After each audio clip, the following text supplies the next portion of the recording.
अस्सलाम वालेकुम। तारीख ज़ुबान उर्दू का लेक्चर जिसका उन्वान है उर्दू ज़ुबान के अहद ब अहद मुख्तलिफ नामों का जायज़ा। तश्कील और इत्तिका के मुख्तलिफ अदवार में उर्दू को मुख्तलिफ नामों से पुकारा जाता रहा, जिनका जिक्र मुहक्किकीन ने अपनी अपनी किताबों में भी किया, जैसा कि हकीम शमसुल्लाह कादरी उर्दू कदीम, सैयद सुलेमान नदवी नकूश सुलेमानी, हाफिज महमूद शरानी पंजाब में उर्दू, डॉक्टर शौकत सब्जवारी दास्तान ज़ुबान उर्दू, डॉक्टर सुहेल बुखारी उर्दू का रूप, ज्ञानचंद लिसानी मुतालिम ज़ुबानों के मुख्तलिफ नामों की बहस करते हैं। ये बहस ज़ुबान की तारीख और उसके इर्तिका के मराहिल को बयान करती है, जिससे हमारे सामने उर्दू ज़ुबान की तारीख का मंजर वाज़ेह होने लगता है। उर्दू ज़ुबान के ये मुख्तलिफ नाम उर्दू के इर्तिका की एक दास्तान भी हैं और इसकी तहजीब व सकावत के तर्जुमान भी। शमसुर रहमान फारूकी लिखते हैं, जिस ज़ुबान को आज हम उर्दू कहते हैं, पुराने ज़माने में इसी नाम को हिंदवी, हिंदी, दहलवी, गुजरी, दक्कनी और फिर रेख्ता कहा गया, और ये नाम इसी तरतीब से इस्तेमाल में आए जिस तरतीब से मैंने इन्हें दर्ज किया है। हम एक एक करके इन नामों पर तबसरा करेंगे। पहला है हिंदी या हिंदवी। तारीखी शवाहिद और लिसानी तहकीकात के मुताबिक उर्दू का कदीम तरीन नाम हिंदी या हिंदवी है। अमीर खुसरो 725 हिजरी गज़तुल कमाल के दिबाचे में अपने उर्दू कलाम को हिंदवी कहते हैं। अमीर खुसरो ने अपने पेशरू मसूद साद सलमान के अरबी और फारसी दीवान के साथ इसके हिंदी दीवान का भी जिक्र किया है। कदीम तस्करा नवीस मोहम्मद सूफी ने लबाबुल अलबाब में मसूद सुलेमान लाहौरी के बारे में लिखा कि उन्होंने एक दीवान हिंदी में भी तरतीब दिया था। हाफिज महमूद शरानी लिखते हैं, उर्दू का सबसे कदीम नाम हिंदी या हिंदवी है। इसकी एक पुरानी मिसाल वो है जो हजरत शाह मीरा जी शमसुल उशाक मतूफ़ी 902 हिजरी के रिसाले खुशनुमा में मिलती है।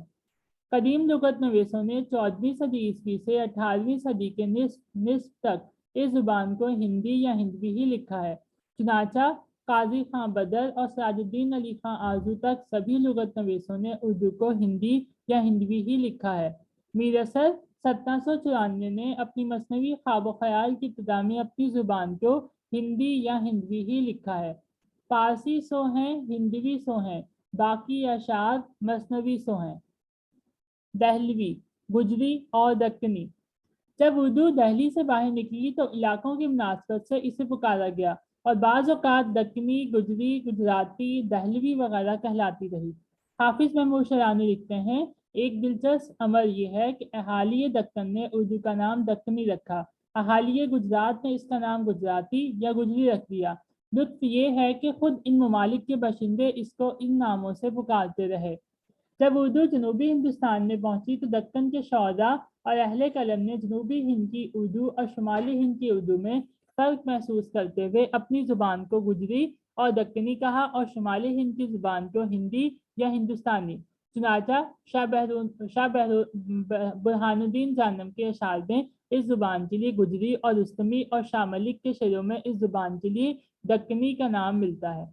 चूंकि ये जुबान दहली में बोली जाती थी, इसलिए अमीर खुसरो, अबुल फजल और शेख बहाउद्दीन ने उर्दू को जुबान दहलवी कहा। रेख्ता। हिंदी के बाद उर्दू का दूसरा मकबूल नाम रेख्ता है। हिंदी या हिंदवी के बाद उर्दू के लिए रेख्ता का नाम इख्तियार किया गया और फिर उर्दू जुबान का नाम हो गया। मौलाना मोहम्मद हुसैन आज़ाद लिखते हैं, इस जुबान को रेख्ता भी कहते हैं क्योंकि मुख्तलिफ जुबानों ने इसे रेख्ता किया है, जैसे दीवार को ईंट, मिट्टी, चूना, सफ़ेदी वगैरह से पुख्ता करते हैं।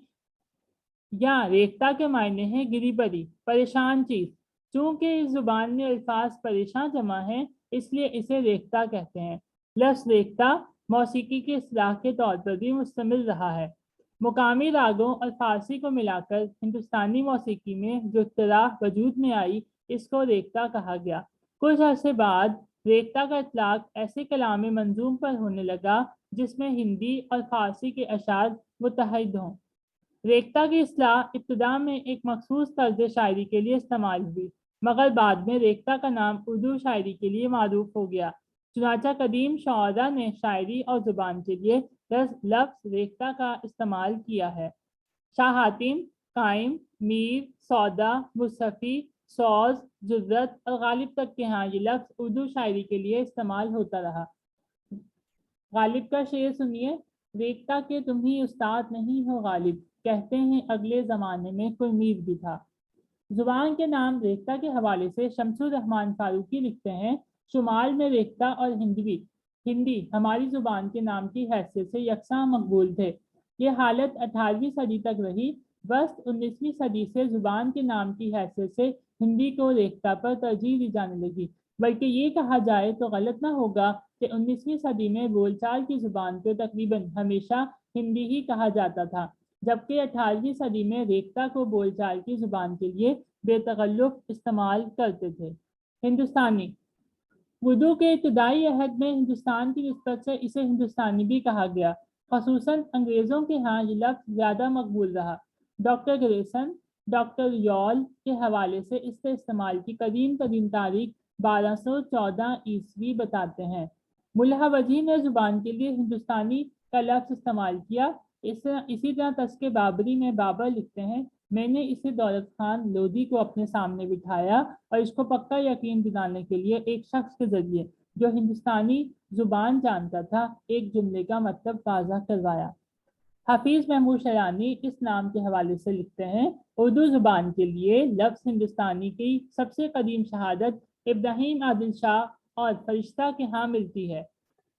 अबू फजल ने भी आईन अकबरी में उर्दू जुबान के लिए हिंदुस्तानी का लफ्ज़ इस्तेमाल किया है। उर्दू मौला।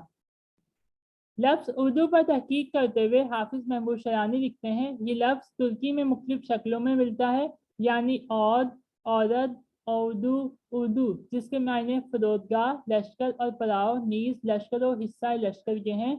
इसके अलावा इसका इस्तेमाल खैमा, बाजार, लश्कर, हरमगाह, महल महल बराए शाही किला भी होता है। बकौल हाफिज महमूद शरानी, बाबर अपनी टकसाल को भी उर्दू कहता था, जबकि अकबर की लश्करी टकसाल उर्दू तंज करीन या उर्दू ज़ब्त करीन या खाल खाल मौक़ों पर उर्दू भी कहलाती थी। अकबरी अहद हुकूमत में भी उर्दू लश्कर और उसके मुताल्लक़ात के लिए इस्तेमाल होता रहा। जुबान के लिए लफ्ज़ उर्दू के इस्तेमाल के हवाले से डॉक्टर अबुल सदीकी लिखते हैं, शाहजहां ने सबसे पहले उर्दू जुबान के लिए उर्दू मौला का नाम पसंद किया। उर्दू मौला टकसाली जुबान थी और इसके मुकाबले में दूसरी इलाकाई जुबानों को मयारी नहीं समझा जाता था। शमसुर रहमान फारूकी लिखते हैं, हमारी जुबान के लिए लफ्ज़ उर्दू का इस्तेमाल 18वीं सदी के रब्बे आखिर से पहले नहीं मिलता। जुबान के नाम पर इस लफ्ज़ उर्दू की ज़िंदगी गालिबन जुबान उर्दू मौलाए शाहजहांबाद की शक्ल में शुरू हुई और इससे मुराद थी शाहजहांबाद के शहर मौला, किला मौला, दरबार मौला की जुबान। पहले उर्दू के लिए उर्दू मौला की इस्तिलाह इस्तेमाल की जाती थी, जो बाद में सिर्फ उर्दू रह गई। उर्दू जुबान के लिए लफ्ज़ उर्दू के इस्तेमाल की कदीम तरीन मिसाल मीर मोहम्मद दहलवी के यहाँ मिलती है, जो कायम के शागिर्द थे। इसका दीवान 1174 हिजरी में मुरतब हुआ। इस दीवान में एक कता है जिसका जिक्र मोहम्मद इकराम चुगताई ने किया है।